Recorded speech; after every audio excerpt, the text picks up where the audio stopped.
Good afternoon. I'm Daniela Reynolds, and this is my Connect, Extend, and Challenge for standardized tests.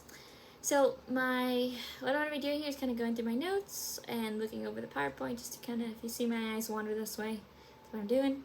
But basically what I already knew about this topic of standardized testing was that it was kind of it is a little bit of a controversial topic. Some people think that it is a great way and very accurate way to measure students' understanding and what they know.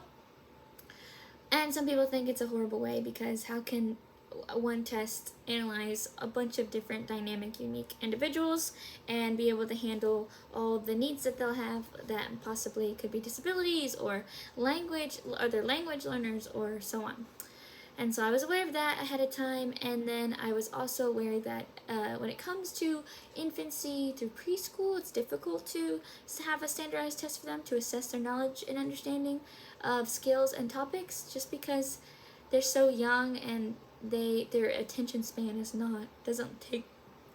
can't sit for that long or be able to have a scantron and fill it out, or someone will have to fill it out for them, and then you have to make sure that person is quality and so on. So it's not really good for that, but presents complications or whatever.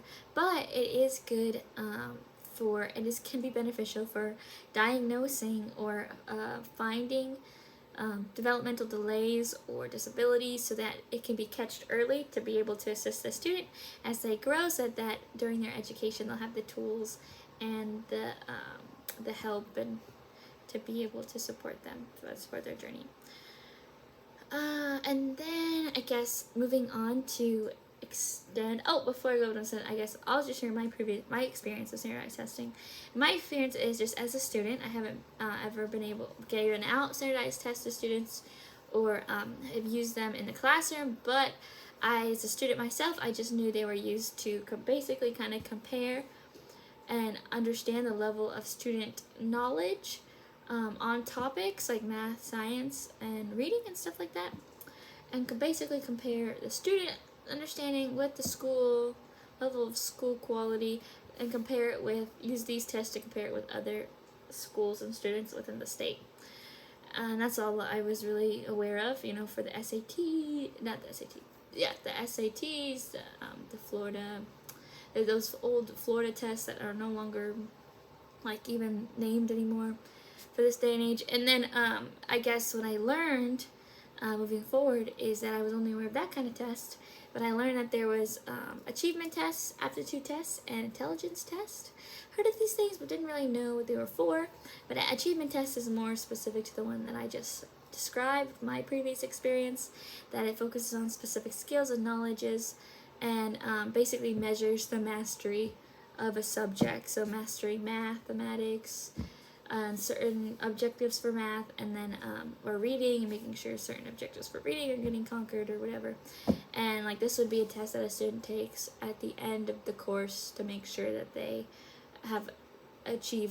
mastered the information.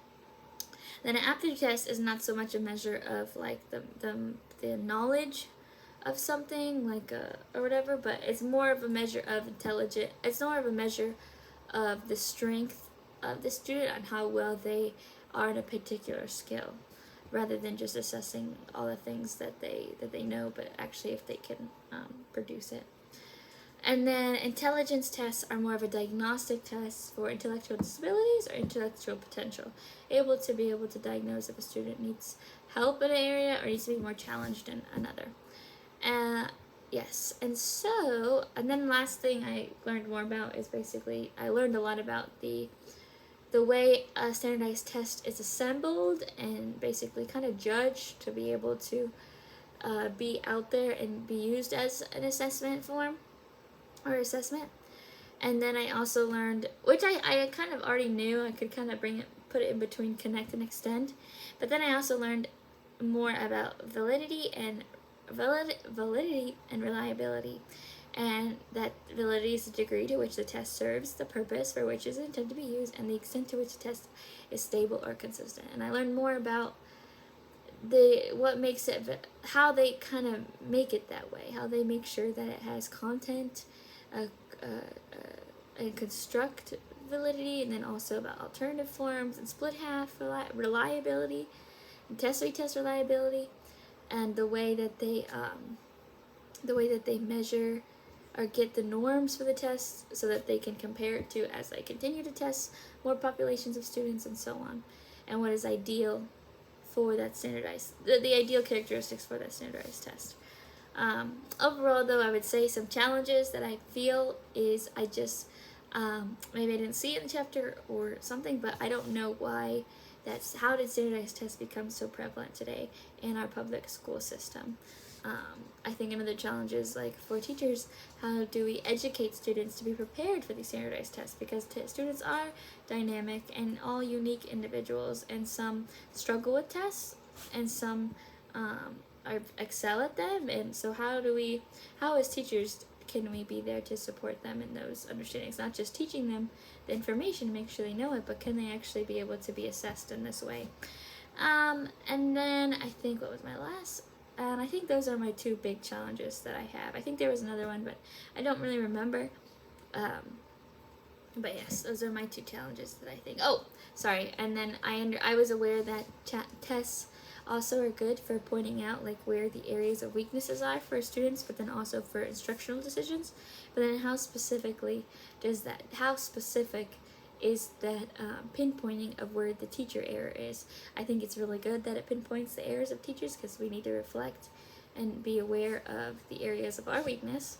But then how specific does it get to that point? Is it merely just, okay, there's this area of math that the child isn't getting, and then this is the instructional strategy that isn't working? Or is it just this area isn't working, so the teacher needs to assess themselves what the issue is in their side of things?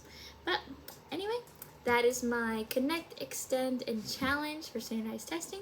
Thank you for watching if you watched mine, and I look forward to hearing your responses and replying to them.